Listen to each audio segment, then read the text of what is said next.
자, 오늘 아침부터 매일신문 단독 보도로 긴급 뉴스가 떠서 바로 여러분께 전달을 드립니다. 헌법재판소의 재판관들이 지나치게 이념에 치우쳐 편향된 상태라는 것은 여러 보도들을 통해 어느 정도 파악들은 다 하고 계실 거예요.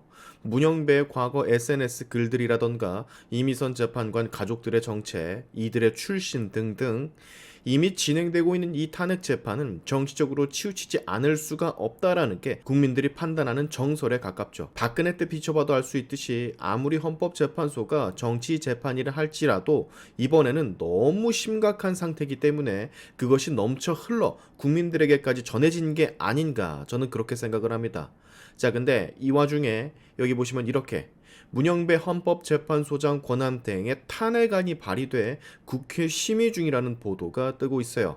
매일신문 최우민 기자의 보도인데요. 국회에서 탄핵안이 발의가 안 됐는데 이게 무슨 소리냐 하시는 분들이 계실 것 같습니다. 이번에 문영배의 탄핵안 발의는 국회의원이 한 것이 아닙니다. 일반 국민들, 즉 다수의 시민들이 국민동의 청원서를 내 기준 청원수를 충족을 했고 그제저 지난 3일 법제사법위원회로 회부가 됐어요. 아시는 분들 계실 텐데 국민이 청원한 국민동의 청원은 약 30일 동안 국민 5만 명의 동의를 받으면 국회의원 발의안과 같은 효과를 지니게 됩니다. 기사에 따르면 이 청원은 올라온 지 하루도 안 돼서 5만 명을 채웠고 5만 명이 채워졌음에도 동의자 수는 계속해서 증가를 하고 있다라 하거든요. 자, 이 청원이 통과가 됐고 법제사법위원회로 회부가 된 것은 일종의 국민이 날리는 경고로 봐야 됩니다.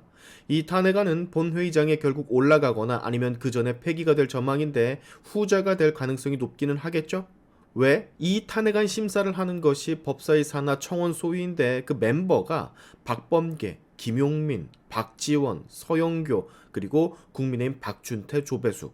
압도적으로 딸리는 숫자. 박범계가 이걸 승인을 하겠습니까? 김용민이 승인을 하겠습니까? 아니면 박지원이가 승인을 하겠습니까? 서영교가 승인을 하겠습니까? 어디서 개가 짖나 하면서 묵살 안 시키면 다행이지. 자, 근데 이러한 액션, 국민이 보내는 액션을 무작정 무시만 해서는 안 된다라는 점은 얘네도 알고 있을 겁니다. 특히 청원소위 위원들을 넘어서 문영배 본인 그리고 이념에 지나치게 치우쳐진 재판관들은 더더욱 말이죠. 문영배, 이미선, 정계선 이 세 사람은 이 청원 숫자가 하루도 안 된 시간에 충족이 됐으며 지금도 인원수는 올라가고 있고 실제 법사위에서까지 올라가 청원 소유를 앞두고 있다라는 요 액션 하나만으로 뭔가를 느껴야만 될 거예요. 우리에게 날리는 국민들의 경고다라고. 자, 제가 문영배나 이미선이나 정계선은 아니지만 굉장히 그들은 신경이 쓰일 겁니다. 찝찝할 거고. 본래 본인들이 계획했던 것이 실제 있었다면 그것을 편히 실행하기에는 많은 부담이 생겼을 테고 이미 문영배는 과거의 자료들이 털릴 대로 다 털렸고 이미선도 마찬가지 주식사건 비롯해서 가족들이 윤석열 대통령 탄핵에 진심인 것이 사진이든 뭐든 포착된 지 오래고 정계선도 마찬가지 우리법 계열 소속에다가 공수처가 불법적으로 청구한 그 영장을 서부지법으로 꼼수 승인을 했을 때 그 당시 서부지법원장이 정계선이었다라고 제가 말씀을 몇 차례 드렸었죠. 이 재판을 반절이나 되는 국민들이 과연 신뢰를 할 것인가? 문영배와 기타 등등 재판관들은 이것을 신경 쓰지 않을 수가 없을 겁니다. 지금이야 반절이죠. 이거 만약에 과정과 절차상의 위법이 분명함에도 탄핵이 인용이 된다면 그 분노, 국민들이 스스로 일으키는 분노를 이들은 감당할 수가 없을 거예요. 어제요, 윤석열 대통령 탄핵 변론 심판 그리고 국회에서는 내란 혐의 국정조사 특별청문회가 열렸었잖아요. 정말 많은 일들이 있었죠. 여기서 우리가 주의 깊게 바라봐야 될 점 몇 가지. 대통령이 보석 신청을 한 게 아닌 구속 취소를 청구한 이유 여러분이 아셔야 됩니다. 이게 왜 그러냐?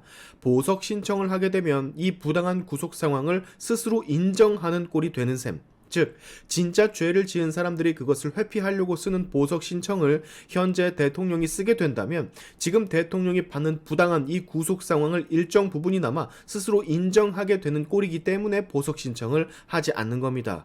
애초에 구속 자체가 잘못되었기 때문에 구속 취소 청구를 내린 이유가 바로 요거예요. 요거 깨알 정보로 알아가시고 국회에서는 법제처장의 활약이 있었죠. 법제처는 행정부 내 법률 유권 해석 기구잖아요. 행정부의 입법 활동을 총괄, 조정, 지원하는 법 전문 기관입니다. 그리고 그것의 현재 수장은 이완규 법제처장이고요. 차관급의 직입니다. 이분이 어제 국회에 나와서 정말 여러 가지 발언들을 쏟아내셨는데 현 작금의 사태, 돌아가는 탄핵 정국에서 부당한, 위법적인, 반헌법적인, 즉 법률 해석이 전문인 이 법제처장이 바라봤을 때 뭔가 하자가 있는 것들을 전부 다 집어냈습니다. 민주당은 굉장히 듣기 불편했는지 소리 지르고 난리가 났었고요. 그의 주요 발언을 몇 가지 정리를 하자면 일단 어제 소개해드린 바와 같이 바로 이 발언, 헌법재판관 임명 보류는 정당한 권한 행사이며 위법이라고 볼 수가 없다. 즉 대통령의 권한 내 영역이기 때문에 바깥에서 뭐라고 왈가왈부할 수가 없다라는 뜻이겠죠. 최상목 대통령 권한 대행이 마흔역 임명을 보류한 것은 정당하다라는 해석을 한 겁니다. 왜? 대통령의 판단에 따라 대통령이 결정을 내리는 거니까 임명을 하던지 아니면 말던지. 그리고 또 중요한 발언, 바로 한덕수 총리, 즉 당시 대통령 권한 대행의 탄핵에 대해서 의결 정족수에 따른 쟁점이 있다라고 발언을 했어요. 151석으로 탄핵이 되는 게 맞느냐 아니면 201석으로 탄핵이 되는 게 맞느냐, 당시에도 논란이었었잖아요. 뭐가 맞는 건지. 당연히 후자가 맞는데, 즉 대통령 권한대행직에 대한 탄핵이면 대통령을 기준으로 탄핵 정족수를 채워야 되는데 국회의장 우원 시기가 지멋대로 150석만 넘으면 된다고 법적 해석이 되지 않았고 쟁점이 있음에도 속전속결로 처리해버렸잖아요. 여기에 대해서 정족수 논란이 당연히 있다라고 법제처장이 밝힌 것이죠. 또한 마지막으로 윤석열 대통령의 형사재판 결과가 나올 때까지 탄핵 심판 정지를 주장하는 것에 대해서 논거가 충분하다라는 말까지 덧붙였습니다. 즉 탄핵 심판 청구와 동일한 사유로 형사소송이 진행되는 경우 재판부가 심판 절차를 정지할 수 있다는 헌법재판소법 51조를 근거에 드는 것이겠죠. 자, 이처럼 말이죠. 어제 굉장히 중요한 일들이 다방면에서 있었기 때문에 여러분들은 이것들을 반드시 숙지를 해 두셔야 됩니다. 알아야 더 잘 싸울 수가 있다는 말씀을 드렸죠.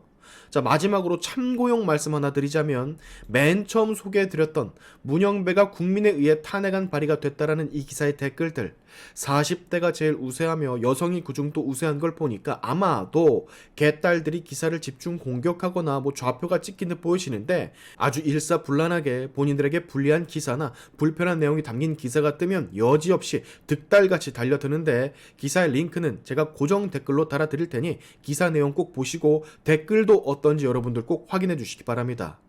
자, 진짜 마지막으로 화요일은 어제니까 지났고 목요일 그리고 토요일 각각 헌법재판소와 광화문에서 여러분께 무료로 제공해드리는 푸드트럭 오픈 예정입니다. 기회가 될 때마다 여력이 생길 때마다 샤인투브 구독자분들이 제공해드리는 거니까 2잔, 3잔, 4잔, 10잔을 드셔도 괜찮아요. 모든 건 무료입니다. 집회 도중 추우시면 들리셔서 따뜻하게 몸 녹이시기 바랍니다. 십시일반 구독자분들이 모아주시는 트럭 후원금으로 야외 필드에 계시는 분들이 정말 큰 힘이 된다고 댓글들이 달리고 있는데 모두 다 여러분 덕분입니다. 정말 감사하게 생각합니다. 여유가 있으신 분들은 1,000원이라도 화면 상단의 계좌로 입금을 해주시면 그대로 음료 트럭의 운영으로 사용이 됩니다. 너무 거액의 돈이 들어올 때가 가끔 있던데 그런 분들께서는 저에게 인스타 DM이나 혹은 메일로 먼저 연락을 주시면 감사하겠습니다. 다시 한번 트럭 후원을 해주시는 모든 구독자분들께 감사의 말씀을 드리면서 오늘의 샤인투브 여기까지 하겠습니다. 여러분의 영상 공유는 세상을 밝히는 힘이 되니까 꼭 공유 부탁드리면서 지금까지 영상이 좋으셨다면 구독과 좋아요 그리고 알림 설정까지 꼭 한 번씩 눌러주시면 감사하겠습니다. 다음에 봅시다.